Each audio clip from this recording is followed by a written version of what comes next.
Testing 1, 2, 3, 4, 5, 6, 7, 8, 9, 10. Testing 1, 2, 3, 4, 5, 6, 7, 8, 9, 10.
Thank you for coming. We're going to be joined by NTSB board member Michael Graham and investigator in charge Brian Young.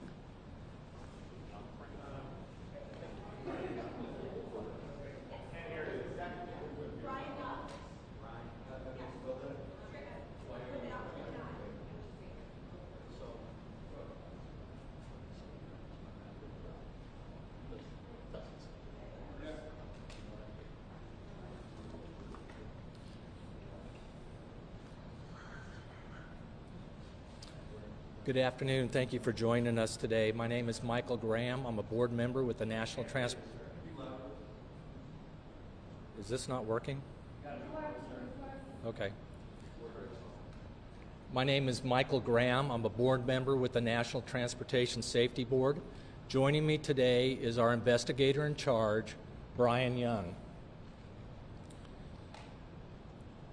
At approximately 8:25 p.m. Eastern Daylight Time on Saturday, May 17th, the Mexican Navy tall ship Cuauhtémoc struck the Brooklyn Bridge on the East River, damaging the ship's 3 masts. Local authorities have reported that there were 277 personnel on board. Unfortunately, we had 2 fatalities during the bridge strike. And before I go any further, on behalf of the NTSB, I wish to express my most sincere condolences to the families and loved ones of those who lost their lives in this terrible tragedy.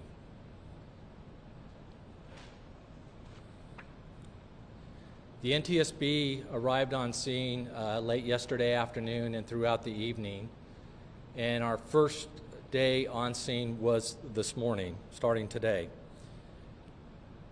We are here to gather perishable evidence, and that's what we will be doing the whole time we will be on scene, and that'll take as many days as it needs to be. This is the start of a long process. We will not be drawing any conclusions. We will not speculate. We will also not be determining the probable cause while we're on scene. The information that I provide today, that we provide today, is preliminary and is subject to change throughout the investigation. What you can expect from us is within 30 days we will have a preliminary report. A normal full investigation, which this is for an accident, our investigations take normally between 12 months to 24 months, with one stipulation. If we see some significant safety issue during the investigative process, we could put out an urgent safety recommendation for that issue. We will be looking into three main areas while we're on scene. First being the crew and the operation of the crew, the vessel and the condition of the vessel, and finally the environment, and that includes the weather, the wind, the current, the tide, and the operating environment of that. This morning we had an organizational meeting, and we set up various teams, split up into different teams, and they are currently nautical operations, marine engineering, bridge engineering, survival factors, and recorders. We are currently working with our counterparts with the Mexican government to gain access to the ship. We are optimistic that we will have that access very soon. In the meantime, we are working to set up parties to the investigation. The U.S. Coast Guard is always a party to a marine investigation. They're automatically a party. And we thank them for getting on scene very quickly. And we do appreciate all their support so far in supporting our lead in this investigation. The bridge team from our Office of Highway Safety has been working today with the New York City Department of Transportation, and they were doing a survey with the department there, and they have affirmed at this point that there is no significant structural damage to the load-bearing elements of the bridge. There is some damage on one of the travelers, which they use to access and survey the bridge at this point, but nothing structural from the bridge is an issue at this point. I will point out that the NTSB has long had an interest in bridge safety, including bridge strikes. Just 2 months ago, we released an interim investigative report about the collapse of the Key Bridge in Baltimore after it was struck by the Dolly, in which we made urgent safety recommendations to numerous bridge owners. These included recommendations to calculate the risk of bridge collapse after being struck by a ship, and if that risk is over an industry threshold, to take steps to mitigate the risk. We have received comments back from the New York City Department of Transportation. We just received it. We're in the process of evaluating it, but accordingly they have reported that they have run the assessment and their threshold, their calculation is below the threshold. Sure, you bet. Our recorders group today, they've been canvassing the shoreline along the area where the accident is, trying to assess any closed-circuit TV and security cameras, and they have had some success today. We are very well aware that there's a lot of video out there in social media, people from cell phones and the such, and we would ask if you have video to first email us at witness@ntsb.gov. Again, that's witness@ntsb.gov. And we ask that you email us not the video, but that you have some. We will then send you a link to upload that video.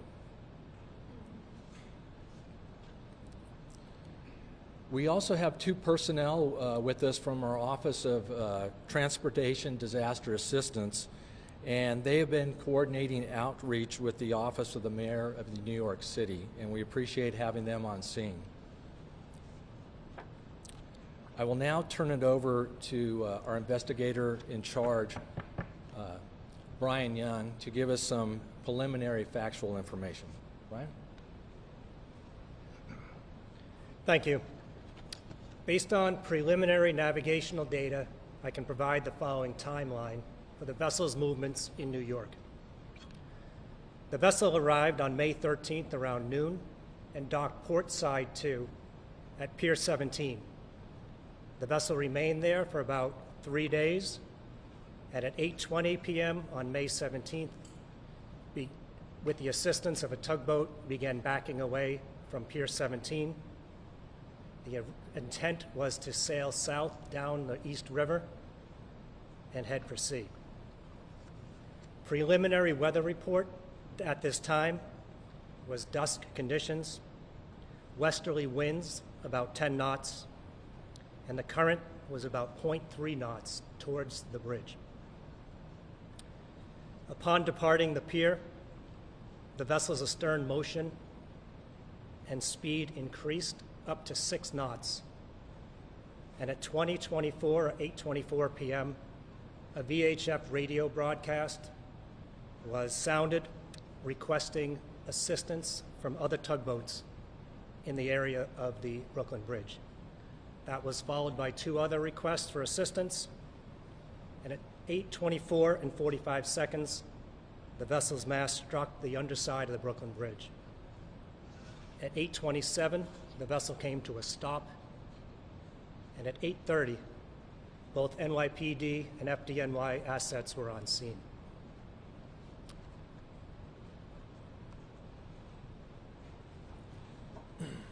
Thank you, Brian. Please follow us on X at NTSB_newsroom. Again, that's at NTSB_newsroom for any additional updates or further briefings.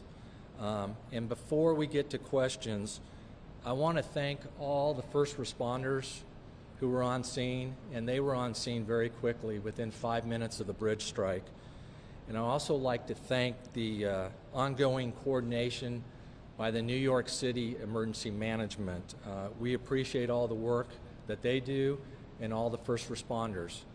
I'm going to take some questions, and before I do, I would ask that you raise your hand, and when I call on you, please state your name and affiliation, and we will do our best to restate the question for everybody in the room. First hand right there. Hi, Lauren Lasper, WABC TV. In some of the video, we see a tugboat. We don't see it tethered, but this is as it's leaving Pier 17. Can you talk to the role of that tugboat and whether it was helpful or perhaps even harmful in the movements of this whole ship? Thank you. The question regards the status of the tugboat alongside the vessel. As far as we know at this time, the tugboat had assisted the vessel moving off the pier, and part of our investigation will be to look into the tugboat's policies and procedures for the operation once helping the vessel get off the pier, what its guidance would be and what its the job it would have to do. Right here. Hi there, Chris Van from CBS News. 2 questions. Any sense that there's a data recorder, a voice recorder on this ship to obtain? And it sounds like from your timeline, whatever went wrong happened very quickly after that tugboat got it out of off the pier. Is that right? The first question was about any recording devices on board the vessel, such as a VDR, a voyage data recorder. Our recorders group, once getting aboard the vessel, will make a full assessment of any recording devices, and we will capture that information and retrieve it. And the other question was, it was approximately 5 minutes from the time the vessel started coming astern to the time they struck the bridge. Yes. So you don't know at this point if there's a recorder? We don't know at this time, not yet. Right here. Julie Hayward, WNYC Golf. 2 questions as well.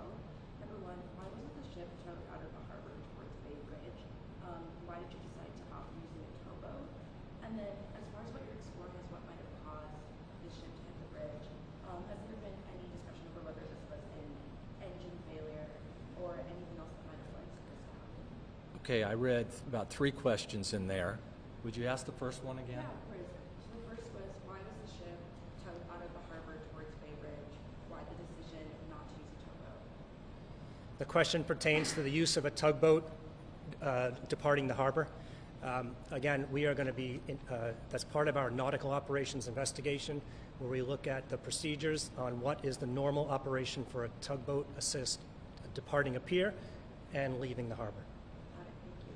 And then as far as what you might be exploring as like potential causes that may have led to the boat to hit the bridge, has there been any sort of discussion over whether this was an engine failure or what might have led to this to happen?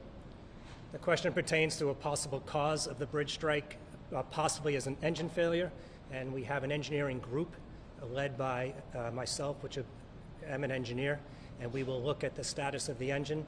We'll look for any failures, we'll look for engine inspections, and we'll talk to the crew on what may have possibly occurred with the engine.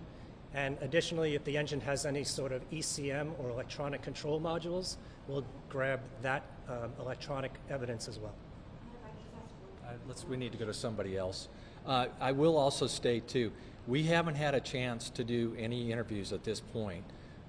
We need to interview the tugboat pilot, the harbor pilot. We'd like to, the captain of the ship, and there's a lot of some other crew members we want to do, but we haven't had that chance. And again, we are not determining a probable cause, and we're not going to speculate about one because we haven't gathered enough information yet. We're just at the beginning of gathering the factual information.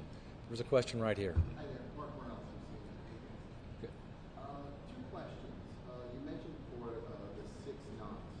Is that typical for the boat when it's leaving, or was there some sort of an acceleration? The other question I had was when you talked about the timeline, you said the boat left at 8:20, and at 8:24, the tugboat was calling for help. When during that 4-minute period was it determined that the boat was out of control? I guess what I'm asking, when was the earliest is that the earliest time that the tugboat could call for help? It seems like that was only seconds before it struck the Brooklyn Bridge, which would have been too late now. Okay. Go ahead. State the first question again. The 6 knots. Was that typical of this kind of a thing, or was there some sort of another acceleration? Like, was that standard notated even at that time? The question regards the speed of the vessel at the time it made contact with the bridge, and it was at 6 knots. We are going to be accessing all the different electronic data to determine at what point the vessel began accelerating. We do have a bit of time where it was maintaining a constant speed of about 2.3 knots, and then the speed began to increase. And that's something we will be looking into as part of our engineering assessment of the operation of the engine. And what time did it start to increase? I'll have to check the data, but we have certain data points that we would be able to look at. And about the request for help. Like when And the request for help, we had one bit of navigational data that we were looking into. It was the VHF radio. There may have been phone calls. There may have been a cell phone call that we haven't yet discovered. But the first bit of evidence that we have that any VHF conversation was had was at 8:45. I'm sorry, I said 20, 24, and 45 seconds. In the back. I'm sorry if you addressed this. Mia Clark from New York One. Sorry if you addressed this already. It's hard to get back here. The NYPD put out a preliminary report saying that there was a power failure of some sort of mechanical issue. I understand you're not drawing conclusions now. Do you have any idea where the NYPD may have gotten that information from? Okay, the question's about the NYPD basically putting out preliminary information about maybe a power outage to the engine or something like that. We don't know where they got that data from. We have, like Brian has told us already, we haven't even had chance to access the engine. So we don't know that. We haven't had a chance to look to see if there's any recorded data or anything like that. So we're not sure where they got that from. But that'll be part of the investigation too. If somebody has information like that, where did they get it from? We don't know at this point. Okay, let me come back over. Back in the back. A little louder, please. I know the air conditioning is really loud. Do you have any information on the ship departed early because of the conditions? I'm sorry, say it again. So, do you have any information that the ship departed early that it was supposed because of the conditions, the weather conditions? Ship, okay. The question is, do we have any information that the ship departed early because of the weather coming in? We have no information on that at all. We haven't had a chance to talk to any of the crew at this point. Okay. Why is that? We are waiting. The question is, why haven't we had a chance to talk to the crew yet? We are working with our counterparts in the Mexican government to gain access to the ship, and hopefully with some of the crew members to be able to interview them. Not unlike the harbor pilot, the docking pilot, we're going to interview them here in the near future. Question? Have you gotten any response from the Mexican government?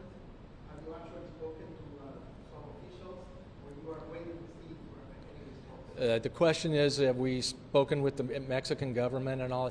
We have our officials, our counterparts on the other side. Our general counsel is working with them at this time. We're also working with the vessel agent, and we are very well aware that there's also other crews that the city would like to move the ship to a salvage yard very soon, and there's going to access that needs to be done so that they can actually assess the hull integrity from inside the ship, hopefully also. Another question right here. Sir, I have two questions for you. First, where exactly is the crew now and where is the ship now? And then secondly, in previous bridge strikes, what have been the spectrum of causes? Can you just take us through that? Okay, you want to? The first question was where are the crew and the ship at this time? They are docked on the east side of Manhattan, and the intent is once it is deemed that the vessel is structurally sound, they will tow it to a repair facility. And they're on the ship living there? Yes, the crew is living on the ship right now.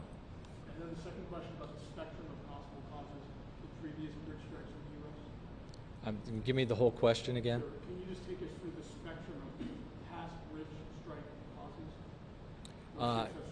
Okay, he's asking a question about the whole spectrum of previous bridge strikes and causes. There are multiple bridge strikes out there, and it depends on the size of the ship in many cases. The vast majority of them, looking at the statistics, have been barges. I think a lot of them are mainly on our inland rivers. We've had numerous recommendations out there over the years. The most current one we have was from the Dolly in Baltimore, and you saw the results of that bridge strike. It was catastrophic, so that's why we put out an urgent safety rec just here recently for bridge owners to take a very close look at their risk assessment of their vulnerability of a bridge being brought down by a boat strike or a ship strike. Okay. One more question, right here. So, I want to ask about the crew. We've seen that many of them went back to Mexico. So, the folks on the ship, are those people the ones that you need to interview? And could you just go into any detail about not being able to access the ship yet? Sorry, one more. I was at the ship this morning, and I saw some folks up on the masts moving stuff around. Is that going to mess with your investigation? Okay, the question is about the number of crew, initially the first question, and how many of them left the ship. It has been reported that the City of New York helped approximately 179 cadets leave the country last night to go back to Mexico. And it has been reported also by the city that there are, I believe it's 94 crew members on board working. The other part of the question was about people working up in the mast earlier today. Yes, I was on scene myself on the dock. We did see some crews up there. I don't want to speculate what they're doing, but I know there is concern by everybody, especially those that are going to help move the ship to a shipyard, that we need to secure the mast up there, since some of it is broken off and it's entangled in the lines. So those are obviously going to have to be secured before the ship is moved, so that doesn't create another hazard. Okay? Thank you very much.